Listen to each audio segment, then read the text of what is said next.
Angélica, en cambio, recomienda matarte No, Felipe.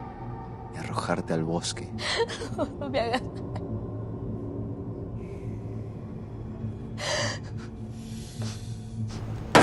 But I can bet, some way, somehow, it was his fault.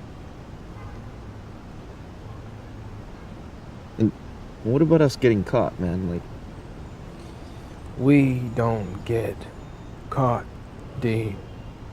Especially for someone like him. Look, forget I mentioned that, eh? I got shit to do.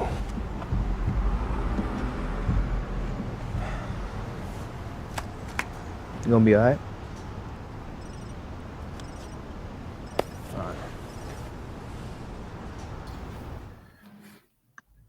Hello, everyone. Thank you so much for viewing this video. Again, just to reiterate what this video is for and what this channel is for, it's for my shareholders, it's for potential investors, current investors, it's for producers, directors. It's for anyone that wants to view this video and just get an inside look of myself, of what we're doing here on Lost Dirt. And I have someone that's very, very integral, that's part of this film. And his name is Gonzalo Trigueros. I'd like to introduce you to Gonzalo Trigueros. He has been in episodes of Power, Madam Secretary. He is the lead actor in Such a Funny Life. He's been in La Condesa, and he's going to be in HERO.LOSS.DIRT. Gonzalo, how's it going, man? Hey, man. Nice to see you. It's good to be here. Great to see you. Great to see you. Awesome, awesome. So I just want to let people know more about you, our process of working together, where you started, where you are, and where you're going, which is only towards the future, right? Which is going to be very, very bright. I mean, you did an amazing job in Such a Funny Life. So I want to start off by asking you basic question, but it's interesting because you and I, we talk so much. I'd say that we are very, very close friends. We've known each other for years. And I think that's a huge, huge part of the process of being on set and getting to know cast members, crew members, is to have that affinity. So my question to you is, tell me, where were you born and raised? I was born in a very, very small farm town in Argentina. And I migrated to the United States when I was about 7 or 8. I then grew up in Miami until I was 18 and then relocated to New York, where I've been ever since. Okay, great, great. So my next question is another interesting question. I probably asked you this before, maybe on one of our drunken nights, and I don't remember.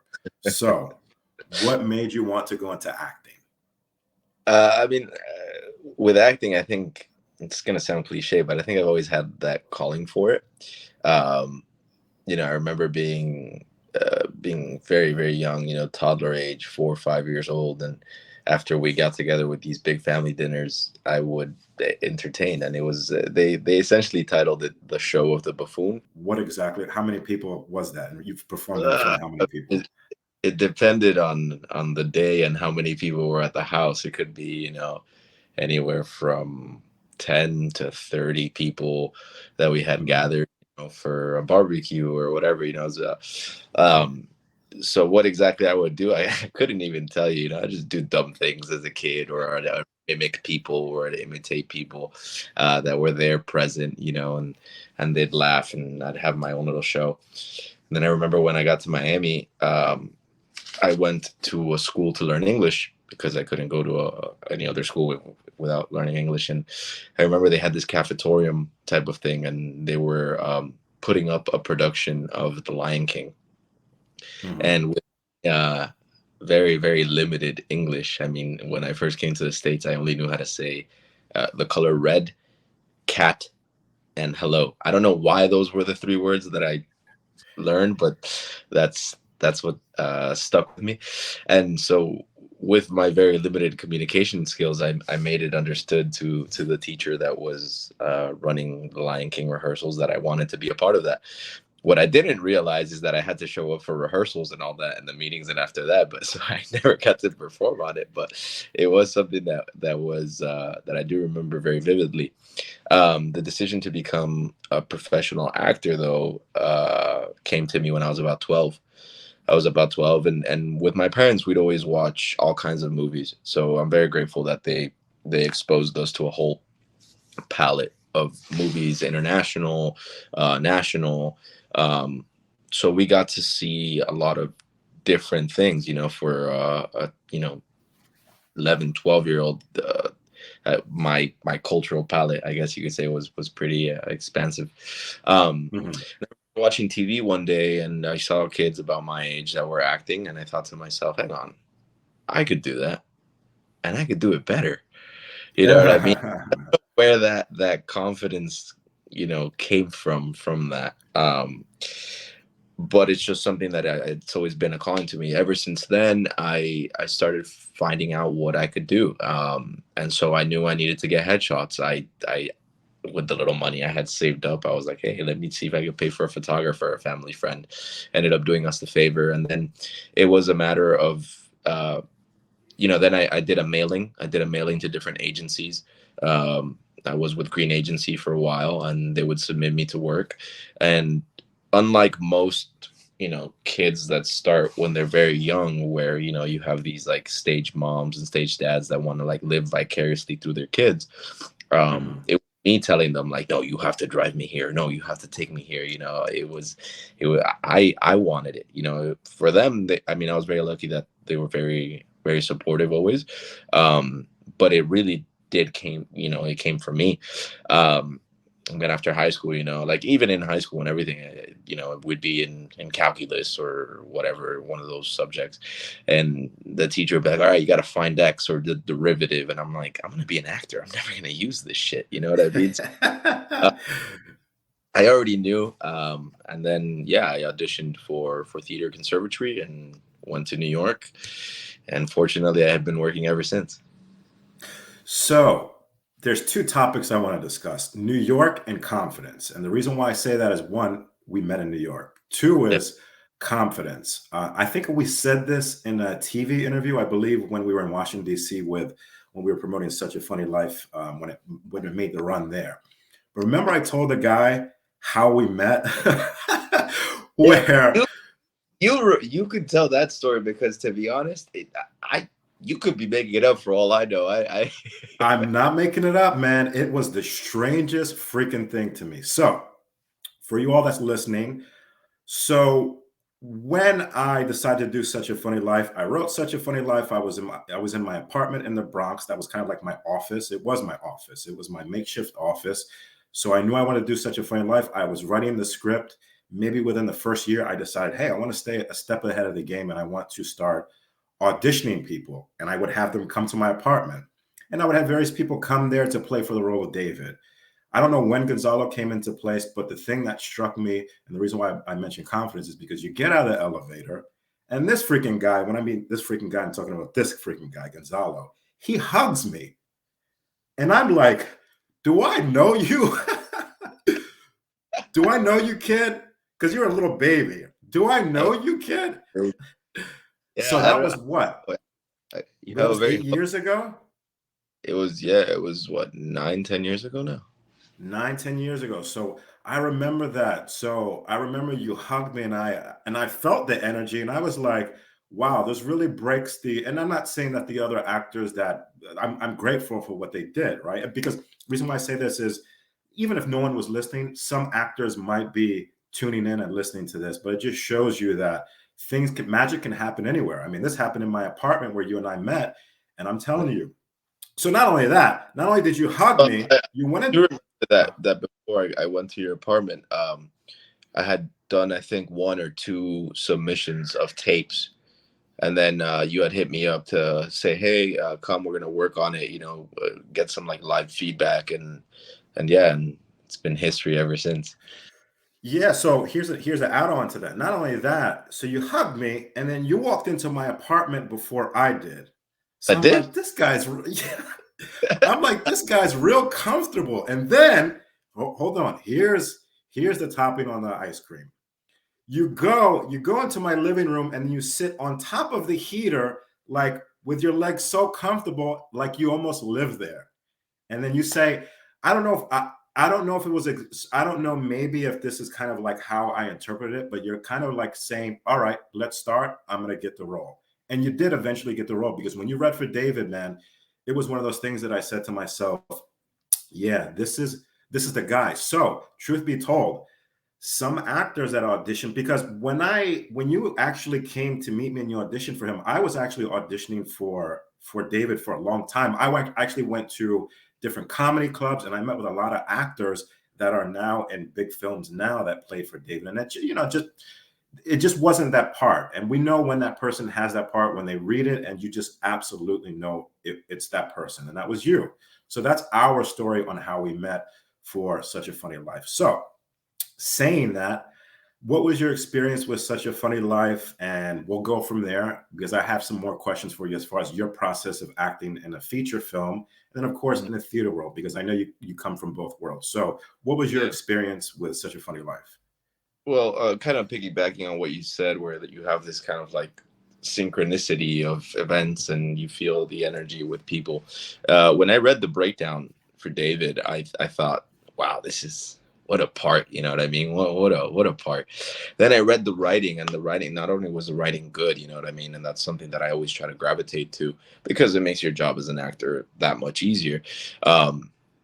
You know, when the writing was good and all that things fell in place, and then we got to start playing together, even that day in the apartment where, you know, we started talking, and you'd give me a direction, and I was like, oh wow, this guy, you know, I've worked with many directors, and one of the things that, you know, I really enjoy about working with you is that, and I've said this before, is that you really are an actor's director, in the sense that, you know, you give the space and the permission to play, to try things, to go a little bit further, and then, you know, if you need to, you can shape it. And granted, me as an actor, I have to be, you know, I have to have my instrument tuned to take those directions and put them in place in the moment.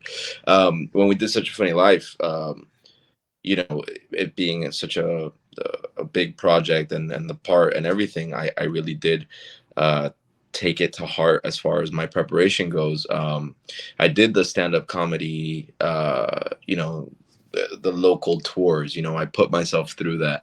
And I remember the first, you know, my heart was pounding, and starting to write jokes, and started to perform, and starting to put myself out of my comfort zone, but to really be able to live the life that David had. Another thing that I did that not many people know about is that I lived on the street for 3 days. You know, Yeah, I had, you told me that. Yeah. but you know, David being this kind of nomadic, vagabond kind of character at the beginning of his arc, I wanted to experience that. Fortunately, you know, life circumstances haven't led me to the point where I've, you know, been homeless, but I lived that for 3 days. You know, I remember after my first or second night out on the street, I had set up, you know, my sleeping space there under some scaffolding, and like, you know, 20-30 minutes later, some like scary looking dude comes. He's like, oh, you're in my spot. And I'm like, yeah, I'm in your spot, I'm out of here, dude. Like, you know, I ended up spending some time sleeping in Penn Station, and you know, whatever, which kind of leads me to, I guess, how I approach the work. I mean, all the work is different, and it all requires different, you know, tools from my tool belt lie at any given So, point. so I want to add on to that. So preparation, right? It seems like backstory means a lot, because that means a lot to me. Backstory means a lot. And the reason why you mentioned that you slept outside for 3 days is because, for the people that haven't saw Such a Funny Life, and that people that have saw Such a Funny Life, if you haven't seen it, go check it out. It's pretty darn good. He's in it. This guy's in it. The reason why you say that is because, from my remembrance, David stays away from the house as much as possible, only for the duty to check up on his mom, because he does feel guilty. So I think that's the reason why you did that, and that's from us working. I mean, we worked on David for years. We worked on the character development for David for years. So my question to you is, it's probably a pretty obvious one, but some actors would like to know. And again, some people that aren't actors, a lot of the people that are tuning in, they might be in the financial world, they might be in the medical world, and they just want to know the intricacies and the back and the behind the scenes of a film. How important to you is developing a character? It seems like it's super, super important. Yeah, yeah, I think that that's everything, right? Because my job as an actor is to be able to bring life to this character, which is written in a page. But if it were just reading something out of a page, anyone could do that, and there's no story, there's no substance, there's no anything really with it. So as an actor, my big priority is, you know, getting clear on what is the director's vision, what is the story that we're trying to tell, you know, where does my character fit into that story, whether that be, you know, protagonist, antagonist, whatever, but what role does he serve specifically in the story?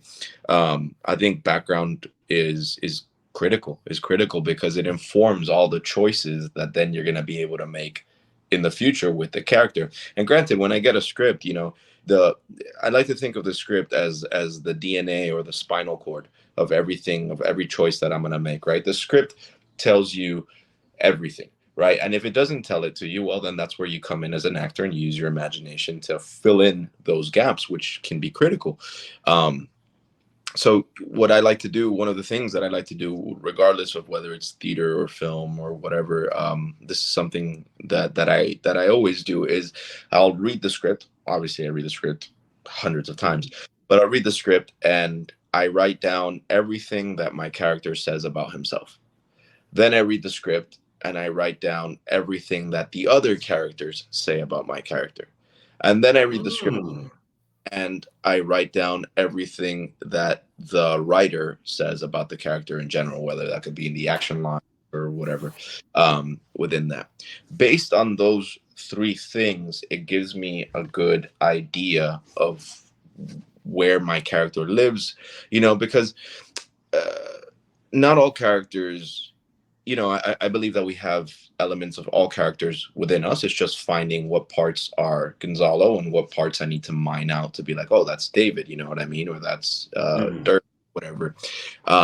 It's all in there, but, you know, I'm not David and David is not Gonzalo. So finding those differences and playing within that is good too. And when you do this exercise, you realize, you know, after I do the exercise and I do all three, I let it marinate for a while. And then I like to do a list of, right, like, I guess like a pros and cons list, but like you could put like negative attributes and positive attributes all next to each other, because characters, like human beings, are not perfect, and they do live in that gray area, and there are some elements or some parts of certain characters that you could say, hey, I'm not necessarily, I don't agree with that, or I, on a personal level, I don't operate that way, but it's part of the character. You know what I mean?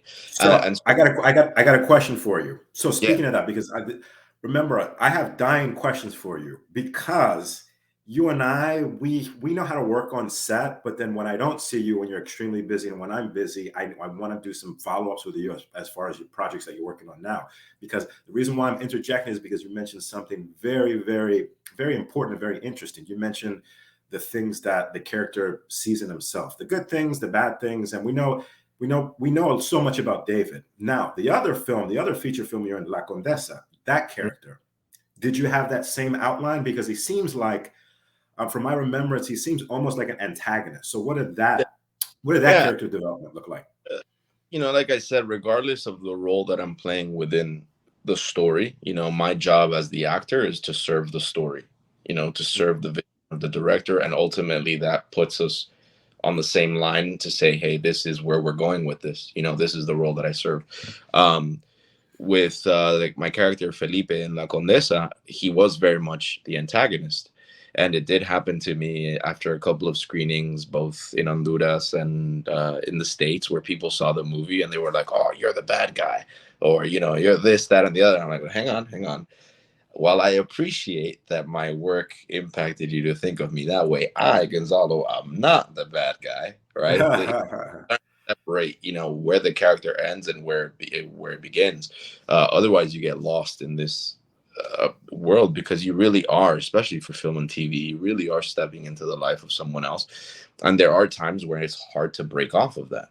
You know, I remember one time with my ex-girlfriend when I was doing, I forgot what show I was doing. I was doing a play at the time where I was playing a very, very nasty character, and I came home and I brought him home with me. And she's like, "Hang on, you're not acting right now, so you have to learn, you know, where you Mhm. start." And as far as Felipe goes, yeah, I had those moments where, yeah, you are playing the antagonist, and yeah, you are, you know, there are certain qualities of that character that you don't necessarily agree with, or that I don't operate on that level.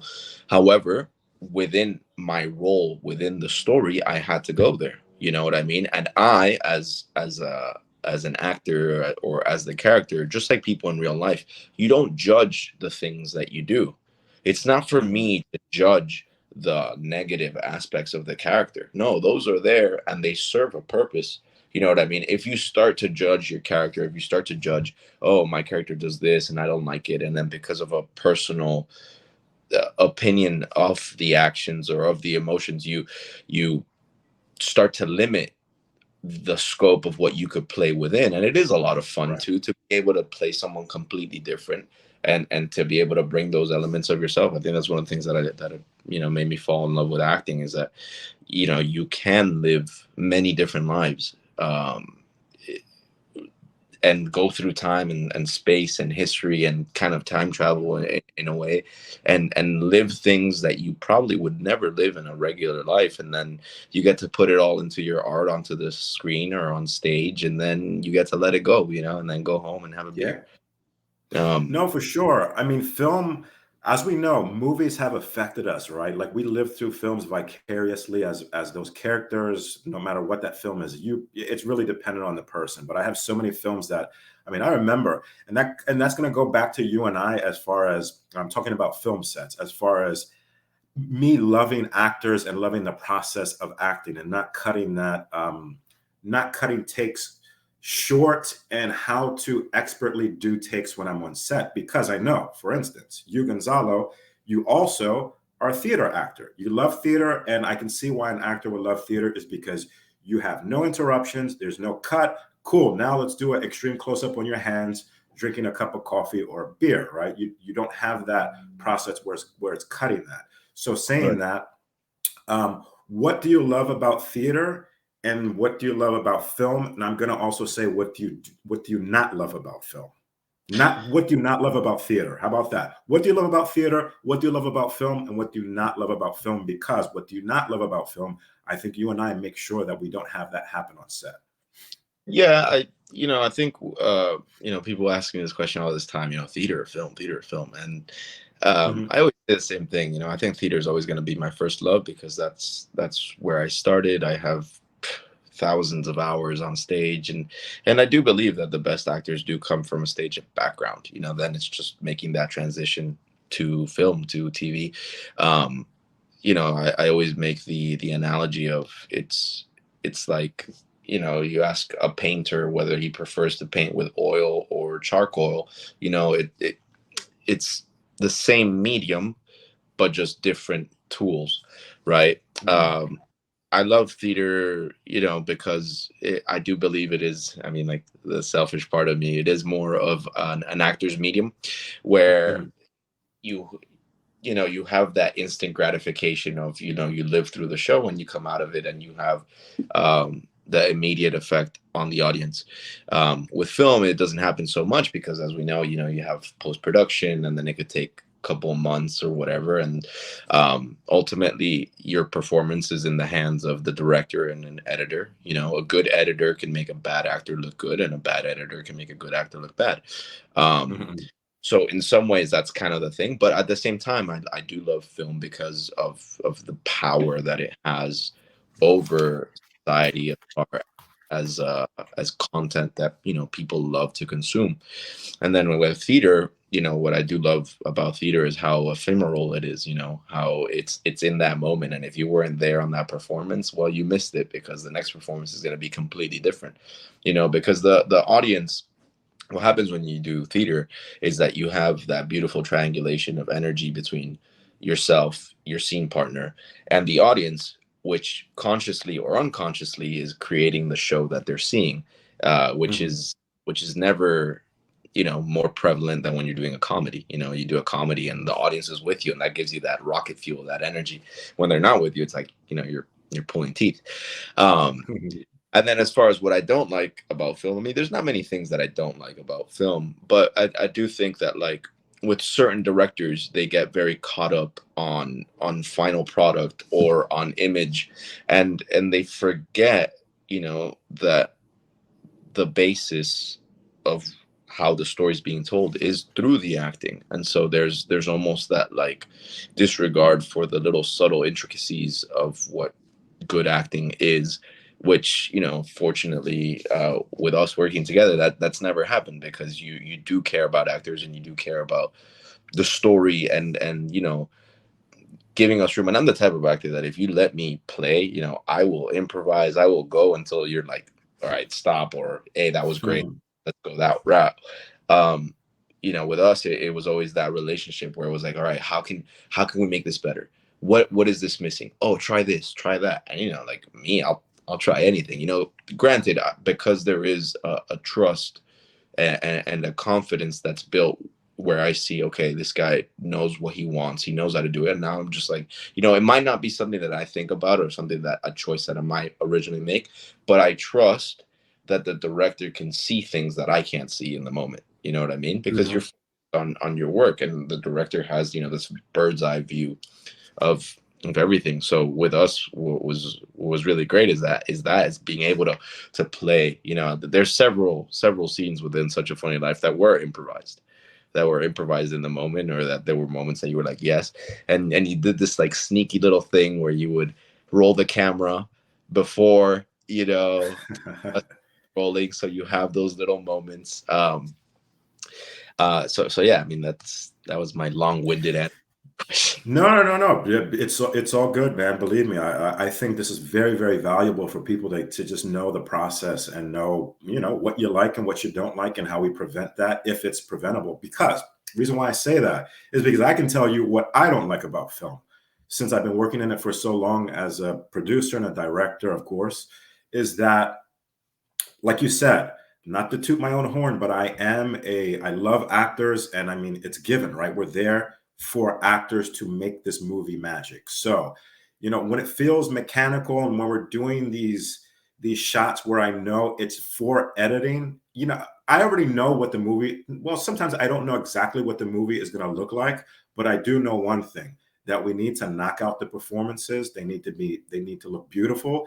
We need to know that the actor is actually entering that character's psyche, which means we don't want it mechanical. So I think what I'm saying is, there's a fine line between being a very, very mechanical director and saying, all right, we're going to do this take, medium, close up, extreme close up, boom, we're moving to the next shot. And then the actor's like, well, geez, I really don't feel like I'm becoming the character. I feel like I'm becoming the character just for your movie. Right. So I think that's the thing that you have to be very, very careful with. And that's the thing that you and I have this relationship with. And I believe all the actors that work with me, because we want to make sure, and that rings true in Such a Funny Life, that these actors, they look natural. These are up and coming actors. And to me, every character blows me away when I watch Such a Funny Life, even the smaller characters, because I made sure that they felt like they were entering that character without being interrupted too much. I mean, there's some things that are perfunctory. Like if I need a medium shot and a close up, I'm going to get it, but I'm going to make sure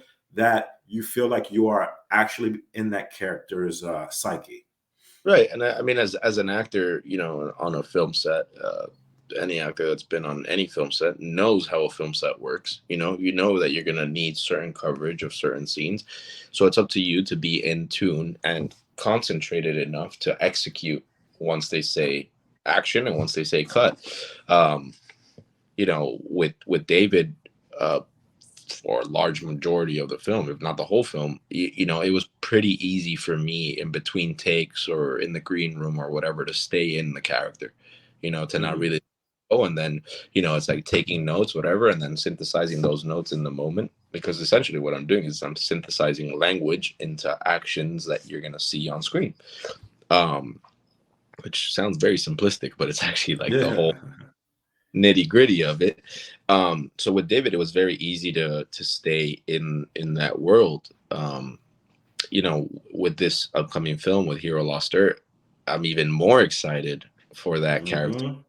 It's so distant from me. So to be able to live that life, and it for me, it's gonna be my biggest transformation to date. You know, uh, that character, and it's super exciting for me to get to, to get to play with him. Yeah, yeah, I know. I'm telling you, man, we completely have a synergy. I was going to move right on over to Hero Lost Dirt and talk about that film and talk about more specifically that character, right? Because we have Adam, which is the psychologist. We have Claudia, which plays your sister, which they are separated, and then you guys are going to have to see the film to see what happens with that. But we know there's Dirt as well. Dirt is this rebel outlaw by default because of where he is and how he got there. Again, you're gonna have to see the film, but how he got there. So we know Dirt is this rebel outlaw that the town is against him, and it's so different than David, and like you said, it's so different from you, and it's going to be an amazing film. You're going to be in my second feature film. I'm so proud to have you in it. So my question for you is, how, in your thought and in your mind, as we plan to shoot this, I'd probably say by Q4 of this year, everyone that's listening, we plan to shoot it in Q4 of this year. How do you plan on, what's your basic steps of preparing for the character Dirt? Because he is really, really interesting and complex, which is what we do. That's our steez. It's our MO right there. We don't like to make Yeah. things simple because humans are not simple. You know what I mean? I think that if you say, oh, it's a simple thing, or this is your role, I mean, that's very reductive, and ultimately it's boring. To answer your question, how do I plan on preparing on Dirt? Well, like I said, everything, all the choices that come from Dirt, that are gonna, be Dirt eventually, come from the script. They're based on the script. They're based on what's written. They're based on what's not written. They're based on conversations that we've had outside of the script, where I'll, hit you up at like 3 a.m. Hey, I had an idea for this. And,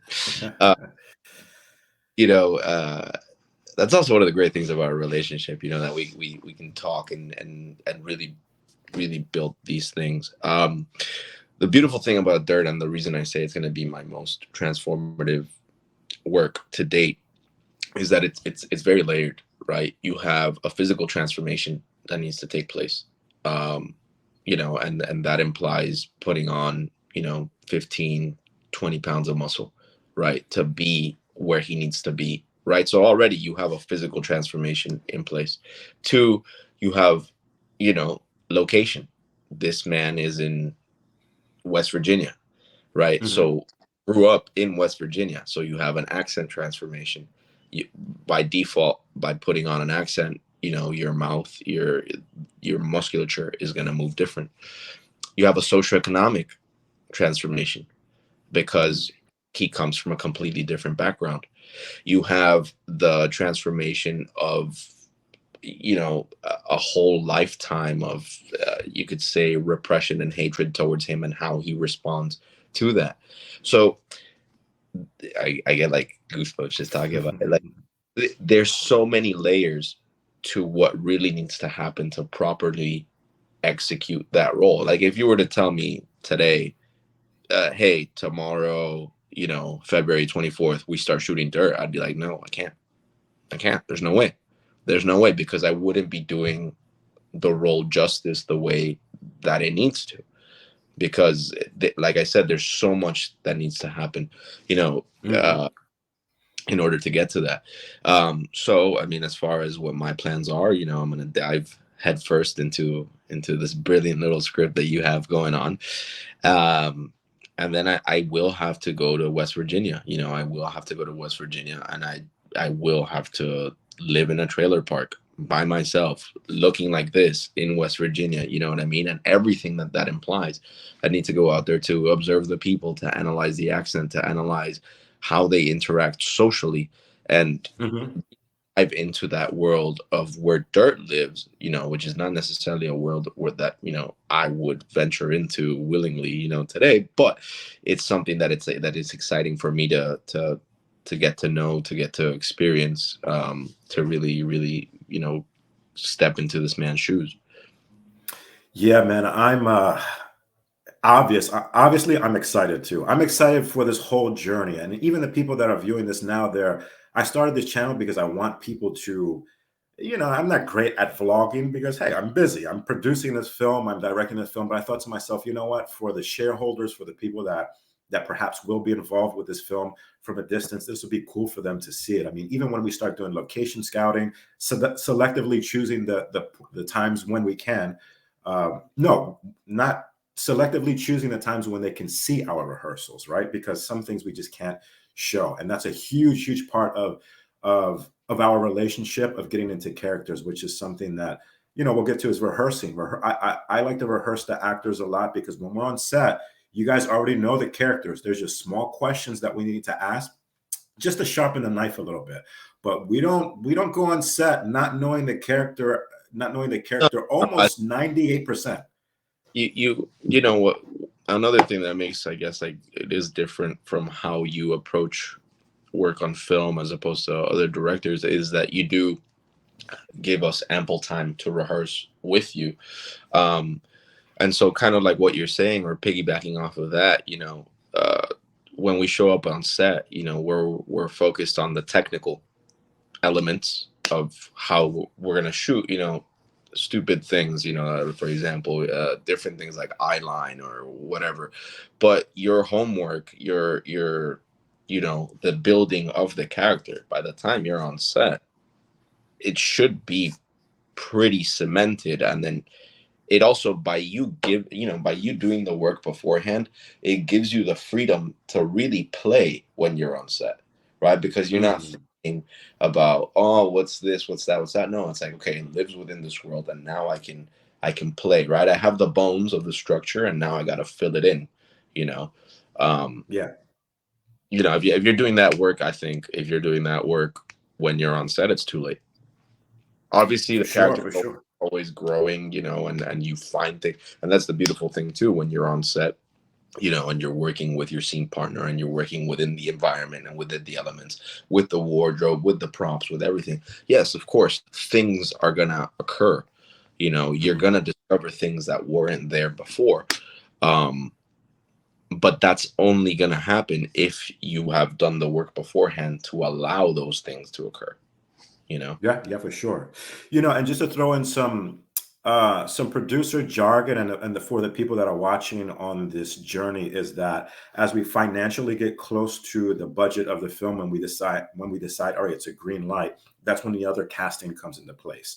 So I can't wait for that to happen as well, for you guys to meet each other, who is going to be Adam, and then you facing against Adam, of course, who is Claudia, and then you guys, even if we're doing a small rewrite, so even if Adam and Claudia, we see them on screen or we don't see them off screen, they still have to know each other, which means you and whoever plays Claudia need to know each other to figure out that brother and that sister dynamic. The same thing that we did with when you, as David, as a grown-up, met Jesse Ray Sheps, who played young David, right? It's the same thing, because the mannerisms, all of that is realism. It's really showing the realism in film, and how serious we show these characters with a relationship, whether they're on screen or off screen. So I'm telling you, man, I can't wait for people to have that journey with us. And yeah, and see HERO.LOSS.DIRT. I mean, it's going to be a masterpiece. And not only that, man, I can't wait for people to have this video and to view this video and to store it in their whatever inbox, and have this video